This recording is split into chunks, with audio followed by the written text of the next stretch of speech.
My people, Let's look at it's America. happening right now. We brought blacks It's happening into again. this country as slaves. We never intended them to be anything other than a slave. But they began to grow in number and in power, and eventually they fought their way to some freedom. So we became even more cruel, and to keep our black Americans down, we lynched. But yet they rose.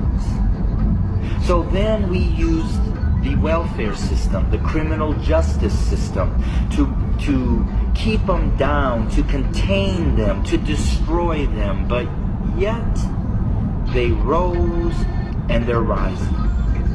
Then we built prisons and jails to hold them. Yet they rose. And so now we are doing exactly what the Pharaoh did at the end, sending out a decree: kill them. So until we admit that when we wrote this Constitution that all men are created equal, that we never intended to include our black brothers and sisters, our nation may end up facing exactly what the Egyptians faced when they refused to let God's people go. So I'm going to say this to my white fellow Americans, that the bloodshed that is on its way is not on the hands of our fellow black Americans, but is on our hands.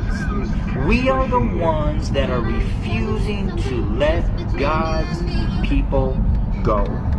We are the ones that are refusing to acknowledge that we do not value our black brothers and sisters as equal individuals or equal Americans as us white men.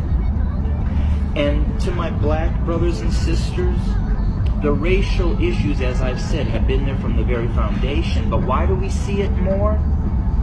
Because there's a shifting. See, us white men have been at the head since the foundation. But we've had a black president.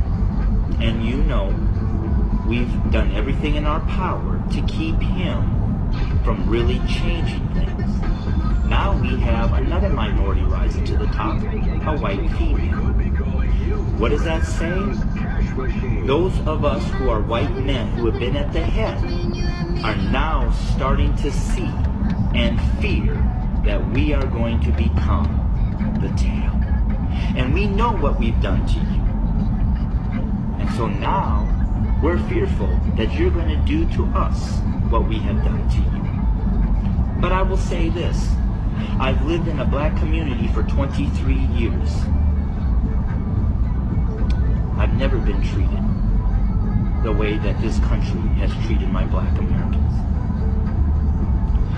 So I call out my white Americans to say we better heed, repent, acknowledge, and change. Because if we don't, I just want to again say this: the bloodshed that we will experience is on our hands, not the hands of our fellow black Americans. I welcome your comments. I welcome your feedback. Hit me up on Facebook or go to my webpage at www.studio2911.org.